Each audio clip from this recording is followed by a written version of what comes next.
வணக்கம். விஎஸ் ஜோதிடம். இந்த ஜோதிட சேனலில் கும்பராசி புரட்டாதி நட்சத்திரம் 1, 2, 3ஆம் பாதங்களில் பிறந்தவர்களுக்குண்டான சனி பெயர்ச்சி பலன்கள். புரட்டாதி நட்சத்திரம் இது குருவின் நட்சத்திரம். குருவின் நட்சத்திரமாக இருந்தால் கூட 3 பாதங்கள் கும்பராசியிலும் 4ஆம் பாதங்கள் மீன ராசியிலும் இருக்கக்கூடிய அமைப்பாகத்தான் உடைப்பட்ட நட்சத்திரங்கள் இருக்கிறது. இந்த புரட்டாதி நட்சத்திரத்தில் பிறந்த உங்களுக்கு வருகின்ற 2026 மார்ச் மாதம் 6ஆம் தேதி வாக்கிய கணித ரீதியாக சனி பகவான் பெயர்ச்சி பெற்று 2½ ஆண்டு காலம் குடும்பச்சனி, பாதச்சனி, கழிவுச்சனி இதில் அமர்ந்து நன்மைகளை செய்வாரா, மீண்டும் கஷ்ட நஷ்டங்களாக இருக்குமா, வாழ்வதற்குண்டான வழி கிடைக்குமா, இருக்கின்ற பிரச்சனையிலிருந்து மீண்டு வர முடியுமா என்பதை பற்றி பார்ப்பதுதான் இந்த பதிவு. சரி, சனி பகவான் 7.5 சனியாக வந்துவிட்டால் 5 ஆண்டுகள் கடுமையான கஷ்டங்களை கொடுப்பார், நஷ்டங்களை கொடுப்பார், துன்பங்களை கொடுப்பார். தொழிலில் மிகப்பெரிய பின்னடைவும் வருமானம் இல்லாத தன்மையும் கொடுப்பார். இது எல்லா ராசிக்காரர்களுக்கும் இதுதான் செய்வார். குருவின் நட்சத்திரத்திற்கு கூட இத்தகையான பாதகத்தை தருவாரா? அவருடைய சொந்த நட்சத்திரம் என்று சொல்லக்கூடிய பூசம், அனுஷம், உத்திரட்டாதி இந்த நட்சத்திரங்களாக இருந்தால் கூட சனி பகவான் இத்தகையான பலன்களைத்தான் தருவார். ஆனால் சனி பகவான் மட்டும் இந்த பாதகத்தை தந்து விட்டாரா? எல்லாருக்கும் தெரிஞ்சது சனி பகவான் 7.5 சனியாக வந்துட்டாரு, கஷ்டத்தை கொடுத்துட்டாரு, நஷ்டத்தை கொடுத்துட்டாரு, பொருள் இழப்பை கொடுத்துட்டாரு, உறவு சிக்கல்களை கொடுத்துட்டாரு என்று நினைப்பது தவறு. சனி பகவான் வந்தால் அனைத்திலும் பிரச்சனைகளை கொடுப்பதற்கு ஒரு காரணம் இருக்கும். உங்களுடன் இருப்பவர்களை, நீங்கள் செய்கின்ற தொழிலை, வியாபாரத்தை, ஏன் உங்களுடைய எண்ணத்தையும் முடிவையும் கூட மாற்றி அமைப்பார். எதற்காக? யாரையும் நல்லவங்க நம்பாத, எல்லா நாளும் நல்ல நாள் என்று நம்பி இருக்காத. வாழ்க்கை என்பது மேடு பள்ளம், நல்லவங்க கெட்டவங்க, உதவியாக இருப்பவங்க, உபத்திரம் செய்கிறவங்க, தொழிலில் எத்தகையான கஷ்ட நஷ்டங்கள் இருக்கிறது, உங்கள் உடலில் பலமும் பலவீனமும் எப்படி இருக்கிறது, உங்களுடைய சொந்த பந்தங்கள், இரத்த பந்தங்கள், நட்பு, கூட இருக்கக்கூடிய கணவன் மனைவி யாராக இருந்தாலும்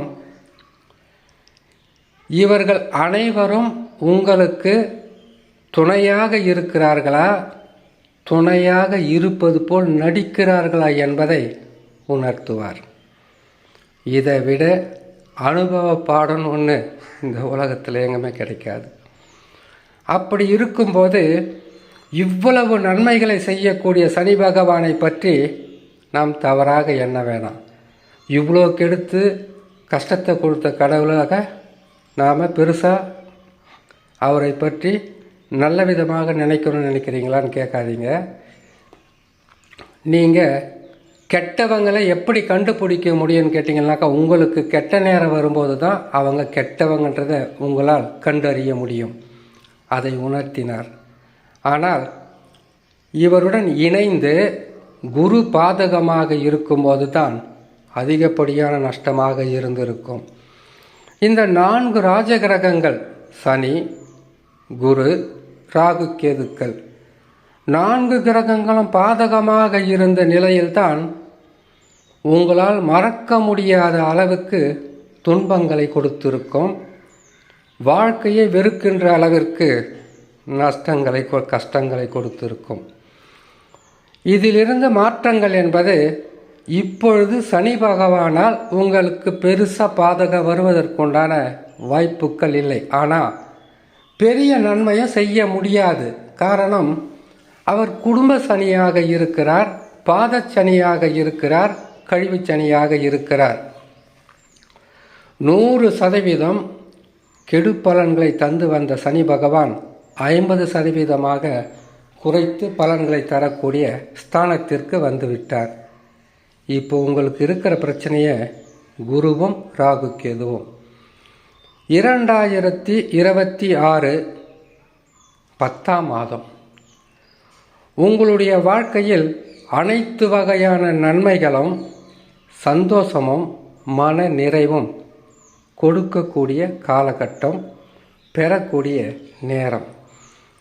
5 ஆண்டுகளுக்கு மேல் துன்பத்தையும் மனவேதனையும் பொருள் இழப்புகளையும் தொடர் கஷ்டங்களையும் சந்தித்து வந்த உங்களுக்கு மாற்றங்கள் இருக்குது, முன்னேற்றங்களும் இருக்குது.